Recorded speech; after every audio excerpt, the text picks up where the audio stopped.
Welcome to our session today on connecting brand and growth and how venture brands design for scale. I'm Charleen, founder of the agency, and I'll be your host and moderator today. I'm joined by two special guests, Luke and Matt from Brickell Digital, the design studio behind Craft Ventures and many other portfolio companies. Their work has shaped some of the fastest growing startups and how they go to market. Super excited to have you guys here at the agency. We'll help scale some of the same types of companies. So I think today's conversation is going to be pretty special. We're approaching shared mission from two different lenses. Today's session really is about connecting brand to performance, like why brand architecture is so helpful for performance, what goes into a strong brand system, and how that foundation helps a company scale. So super excited to dive in.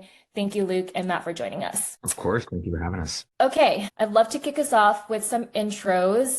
Luke, Matt, would you guys like to give a quick blurb about you guys? Yeah, absolutely. So we are Brickell Digital. We've been kind of in this space for last couple of years now, 3 or 4 years. Primarily, we support VCs, their platforms, and venture-backed organizations and brand architecture. And what that means is really connecting all the pieces from web to sales assets to funnel and making sure we're telling the same story, but we're designing for scale as well. So our studio is based between San Francisco, New York, and Miami. My background is more on the engineering side. I'm the CEO. Matt is our creative director and the greatest artist I know in my life. Really an awesome touch on all of our projects. And yeah, Matt. Yeah, that pretty much covers it. Thank you for that as well. Yeah, my background is a bit started in architecture, but has since drifted into tech.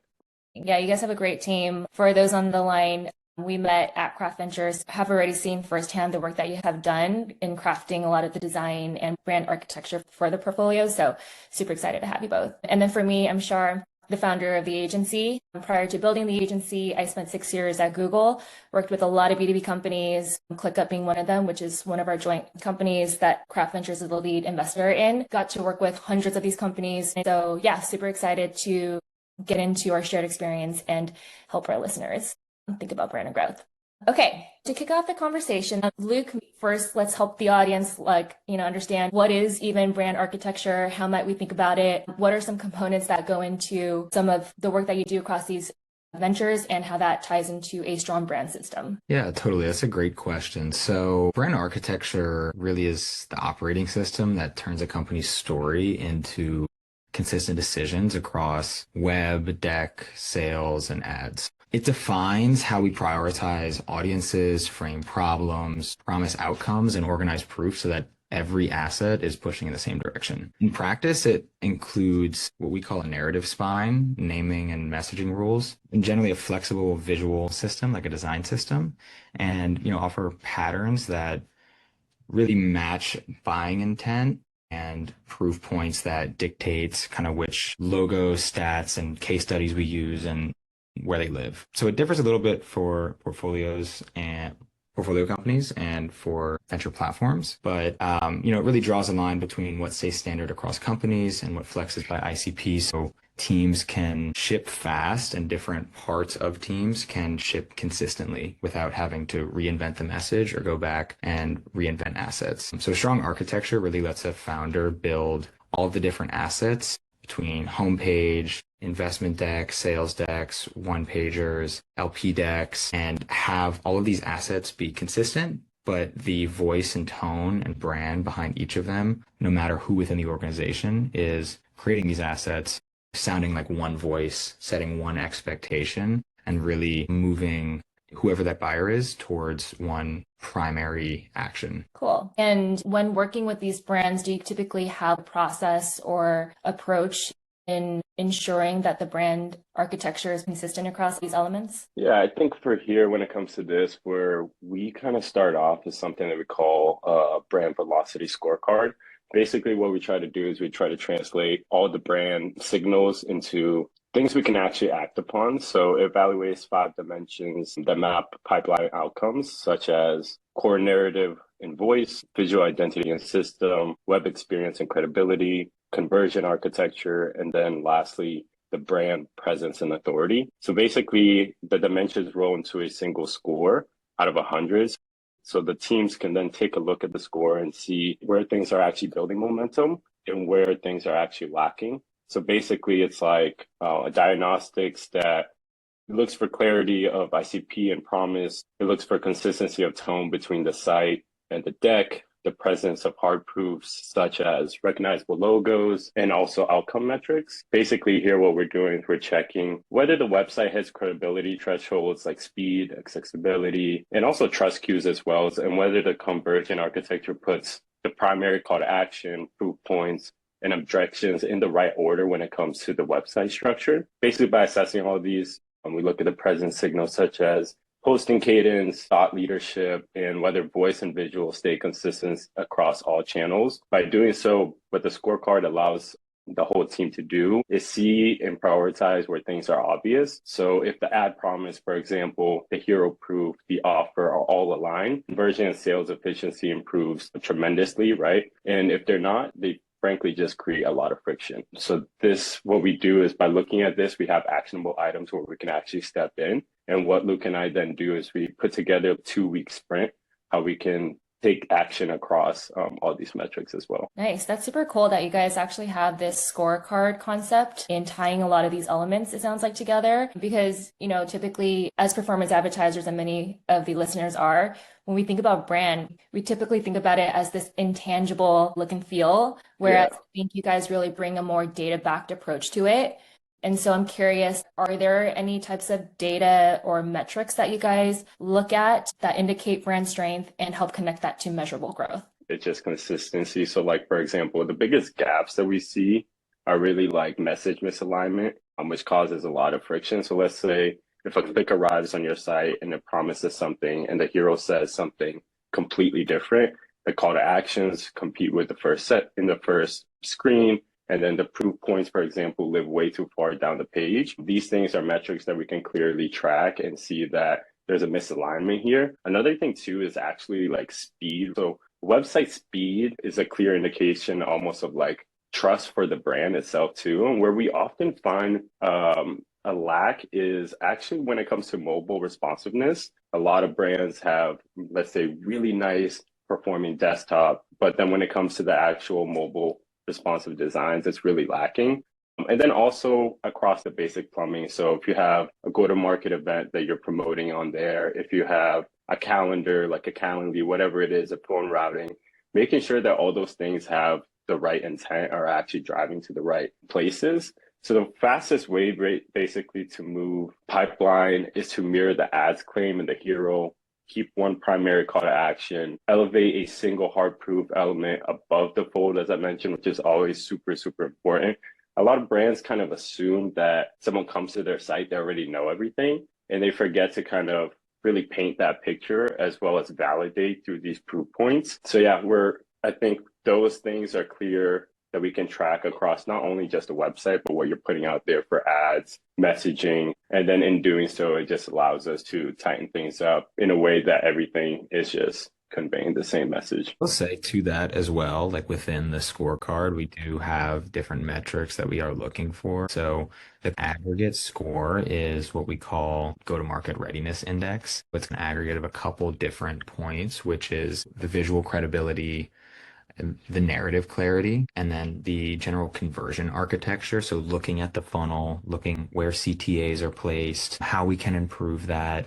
We have this internal framework we use called the anatomy of a high converting landing page. And it's not law, but it's based on, the hundreds of engagements like this that we've worked on. What are common things that we can look at that without even going about testing, I can probably tell you this is going to improve pull through, right? And then, other pieces and parts to look at are, kind of on the SEO side, organic visibility and share of search, and general traffic momentum and how that kind of is pulling through to specific growth metrics or demos booked or founder interviews had, whatever that kind of core metric is. But yeah, all of those fit into this general go-to-market readiness index score that kind of encapsulates all the different pieces of narrative, brand, version architecture, and search, and creates this kind of one aggregate score that at the end of our engagement, we're looking to kind of take that score and have measurable improvements across the board that are really, really clear to see. And, we'll invite the client as well to kind of fill out their own scorecard for themselves before and after. There's the core that we've created, but also they can sit there and see some measurable improvements that self-identified. Yeah. And plus the scorecard as well, like it's a really good exercise to also do that same thing with like, let's say your main competitors. So you can really have this like full overview of where your brand kind of stands across all these metrics and compared to some of your most prominent competitors, right? We often find that brings a lot of value and also validates the sense of urgency to actually act upon where things are lacking. Yeah, that's super cool. And I love that you guys built this framework around it. And even as you guys are designing for these brands, you guys have a lot of these performance elements in mind already. And just to call out a few, Matt, you mentioned even just the mobile score. On the performance side, that matters so much, often overlooked when it comes to Google search and why certain ads don't show up in auctions. That impacts quality score. And that's not usually the first thing that people look at. So I love that you guys build that in. And Luke, I also love that you tie this concept of, as you guys are designing all these elements, there's this idea or concept of the conversion architecture, and even just looking at the landing page, the way that it's designed to drive performance. So love all that. And it might be helpful to walk through the anatomy of the landing page. I think you've seen so much across the portfolios that you've actually put a guide together. Would it be helpful to walk through that? Yeah, absolutely. Happy to.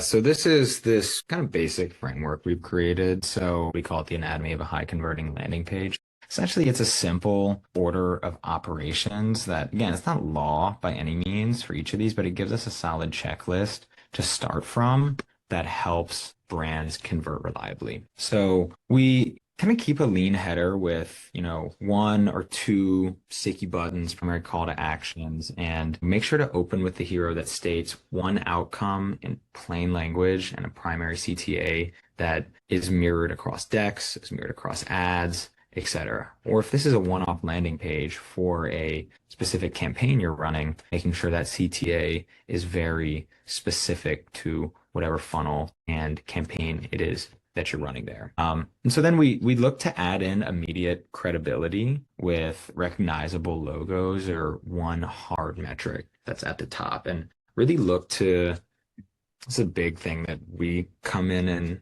adjust a lot, is looking to explain like outcomes and value over features.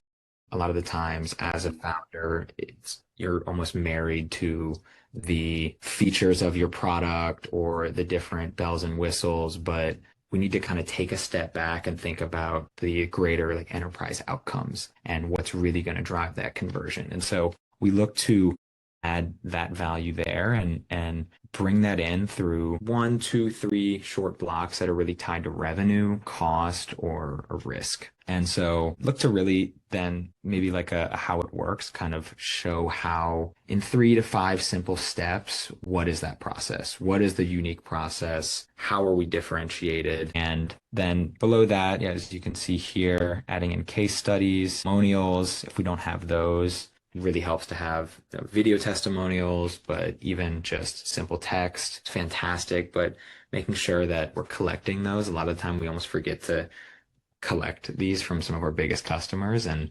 display them as relevant proof points. If a user comes on and is able to maybe see a competitor, an industry partner, or someone else that they immediately recognize, it just lends so much credibility to the brand as a whole. And then we try to clear friction with maybe a short FAQ section, anything that you won't find in the rest of this architecture on anything around maybe procurement or timeline or integrations, timing, etc. And then in the footer, repeating the same CTA and just ending with a really clean call to action, kind of the end of the scroll of this. You almost think about it as like a one-page book of your whole company, right? So presenting it almost in a storytelling way where you've brought them through this journey right at the end, and then you calling back to that primary call to action. So that's generally the sequence. Keep it tight, align the messaging, make sure to lift proof elements above the fold, and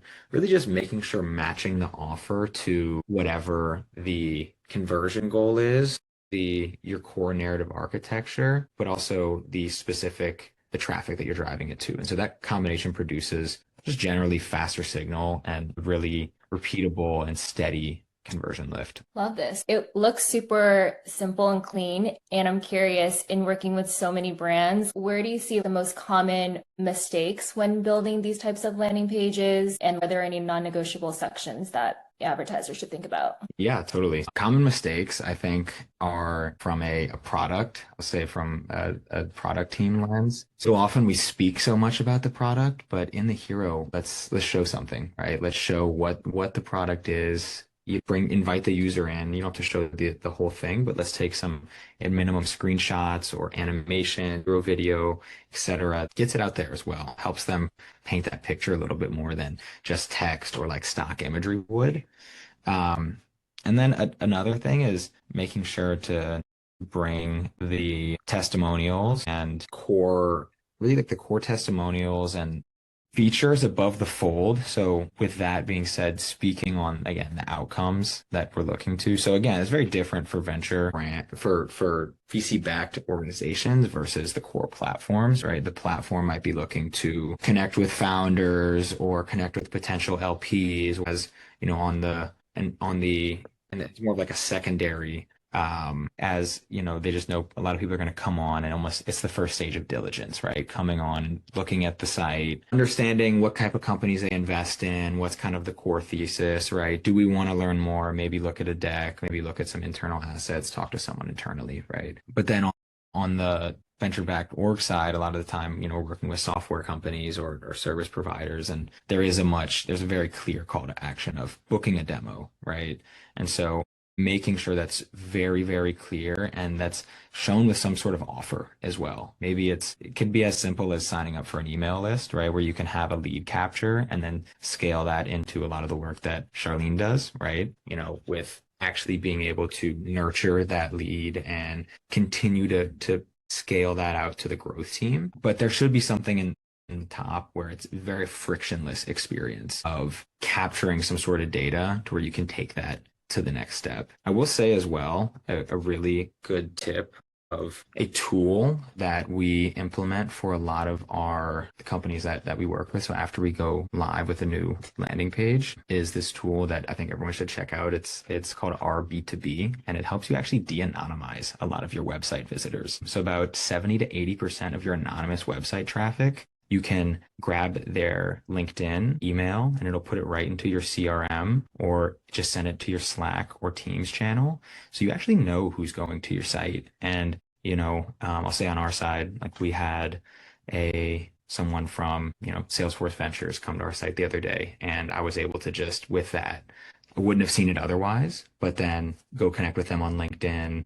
make it not creepy because you're not necessarily supposed to know that they connected to your site, but you can view their profile, kind of slowly bring them into the funnel and kind of work things down there. So it's a really, really cool tool that it's a very simple add-on, but it's really, really powerful. And I would definitely recommend everyone here check out. It's called RB2B. Yeah, I guess if we're recommending tools too, and kind of on this topic of the high converting landing page, I would say Microsoft Clarity is awesome to install as well. You can just see how users are actually assessing your site and how they're actually clicking on things, moving around. So, all this framework is really centered around one conversion, and you can actually then test and validate things through A/B testing. And again, Microsoft Clarity is also a free tool, and it provides really amazing insights throughout. With free tools, both things that everyone here could implement in the next 7 days that would definitely provide a ton of more insight into who's on the site, what kind of is their user journey. Clarity provides session heat maps. You can see what buttons people are on, where are the dead zones. Because frankly, when it comes to design is so subjective that you can go through a whole revamp of a website, you're then left with this beautiful thing, but is it converting better? And if the answer is no, frankly, well, you should continue to make updates until that goal is actually being met, right? So having these things in the beginning of every engagement, we install these tools. They're very simple tools, but then actually tracking them post going live is super important, and also validating for a lot of these things that we're actually trying to design for. To Matt's point, we talk a lot about how can we not just be designers, but really empower growth and make data validated design decisions, right? And that's where all this feeds into. These frameworks, these tools, these little steps creates an engagement to kind of a full growth experience, right? Where not only are we figuring out how to empower different parts of the organization with new systems like design systems for engineering and designers and product and sales for creating decks, et cetera, but then still calling back to that same framework within the narrative and making sure that that story is being told the same way at whatever scale it may be. Say your company's 10, say you scale up to 70, these systems work the same way, and it's supposed to scale the exact same way. Investing in that core architecture at the start to set yourself up for scale and set yourself up for consistency when you as a founder can't scale yourself 70 times. As much as we'd all love to be able to do that, right? It's impractical. And so you have less and less of a touch point on every single individual pitch of your brand, of communications around your brand. That core, everything should be calling back to that core systems. When that infrastructure has been built, then again, it shouldn't matter whether it's 5, 10, 70, 150. Everyone can kind of call back to these same systems that will allow your core message and the way that you as the founder paint the picture of your company to scale. These frameworks and tools, different insights that help conversion is super helpful.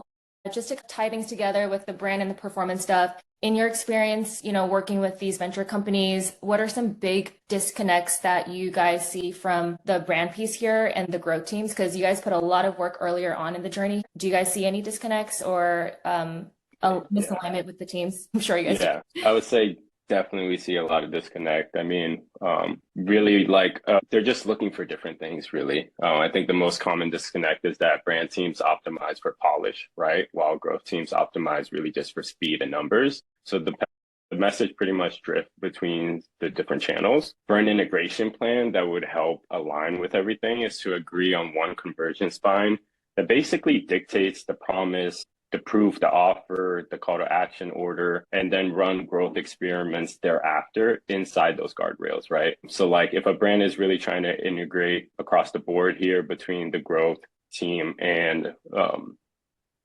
across the growth team, is they should really look to have one shared analytics view so that both teams are reading into the same signals every single week. A lot of times we find that this is not the case. Keeping that initial design systems flexible, I think, is also a really important component so that ads and pretty much anything across the board on both sides can be pushed through at a faster, more aligned pace. You should also decide in advance, you see 30% must be customized, right, by segment. The other 70% should stay consistent across both teams. So what really needs to change when you're speaking on either side, but that core 70% should really just be copy and paste. And when things like this are all in place, what we see is that it just creates velocity across the board. Sorry. And also, what it does there, it just reinforces the touch points for both teams. Thank you for sharing that. It's a concept that we're very used to speaking to. We work with brand teams, growth teams, and I love that you guys have this shared framework again, right? Just to align the measurement metrics, shared KPIs. On the performance and growth side, when we are thinking about brand initiatives that tie down to the more performance-oriented stuff, some of our biggest work is aligning the teams to think holistically about a full funnel. And on the performance side, that ties all the way back to the brand architecture, having that shared vision of what are the KPIs for brand, likely very different, but what are they? And how do they actually tie into what we're seeing down funnel on search or display that we're running with ads? Yeah, and what happens if you have that aligned too, you're just reducing the cost per acquisition across the board as well, which frankly is the goal for both teams. Yeah. And that is a metric that we look at because to your point, when brand cares about the narrative and some of these more intangible things, although we do have data for that, it does impact efficiency for costs, customer acquisition costs. Okay, cool. All right, moving to our final topic. Everything we talked about today connects back to our theme of tying brand to performance. So if you were to leave the founders and marketers here with one key takeaway, what's the biggest mindset shift they can make to design their brand for scale? So I think if I had to kind of sum it up to one idea, it would really be that I say this a lot, that clarity compounds, right? So investing early in strong brand architecture and systems and repeatable narratives, really strong outcome-led narratives, so that every team and department can ship the assets faster. All the assets pointing to the same core, so that growth and structure throughout the organization is repeatable, I think is like a non-negotiable. You really want to set yourself up for scale. That it's just a foundation that you really should have so that as a founder, you can scale your unique vision for the company and the unique lens of which you see your growth. But if those systems aren't in place, then it's hard to have everyone call back to that core at all times. So I think it would be this: invest in clarity and invest in systems, and the clarity and those systems are going to compound into growth that you may not even realize further down the line. Yeah, agree. Strategic alignment, right? Not working in silos. It's a shared mission for all. So super helpful. I'm going to move us now into Q&A. We have one from Greg Bishop. And the question is, can you compare and contrast Google Analytics and MS Clarity, or do they work together? Yeah, absolutely. So they're a bit different, but work in conjunction. So clarity is really powerful because you get a bit of a different lens on the traffic than you will for Google Analytics. So clarity is really good at more like qualitative behavior analytics. So session replays, heat maps, rage clicks, scroll depth. You see Google Analytics is more focused on the quantitative, like the web analytics around traffic sources, funnels, conversion rates. So it's a little bit of a different lens you get with each, but the awesome part is both are free and you can, each can be installed pretty easily, say by the end of the week or next week. And I think the biggest thing with both is, and these tools in general, is it may not take a week to set up that infrastructure, but then suddenly you learn so much more about your whole experience, right? And it's all about starting to collect the data, and then you can start to call back on that in a year from now. A year of traffic, a year of heat maps, a year of looking at it from both, again, that kind of qualitative and quantitative. Well, hopefully this session was helpful. I know it was definitely to me. I think some of the key takeaways I heard was invest early, invest in clarity that compounds over time. Definitely invest in systems. Don't just spray and pray random piecemeal projects. There's a brand system with frameworks and KPIs involved. There's a growth system on the ad side as well. And finally, just having that cohesive alignment across teams so that we are working with shared messages and working towards the same growth outcomes. Anything else you guys want to add? No, I think that's really it from us. I would say if at any point anyone would like to connect with us, can book a meeting with us directly on our website, brickelldigital.com. For everyone here, happy to offer a complimentary brand audit. We do this for a lot of the start of engagements to help do a show, not tell, of the way we approach our work and help you cover some of those ideas. Great place to understand where are some places for growth and whether or not we go about an engagement. It's a really awesome conversation to start having internally. If anyone is interested, feel free to reach out. We're more than happy to go through that together and go through a bit of an audit. And yeah, looking forward to hearing from everyone. And thank you so much, Charleen, for having us today. Of course. Highly recommend, guys. We're very lucky to have you both. Big fan of the work that you have done. So thank you both for joining. Thank you so much. Amazing. All right. Thank you, everyone. If you have further questions, feel free to reach out. Bye-bye. Thanks. Bye-bye.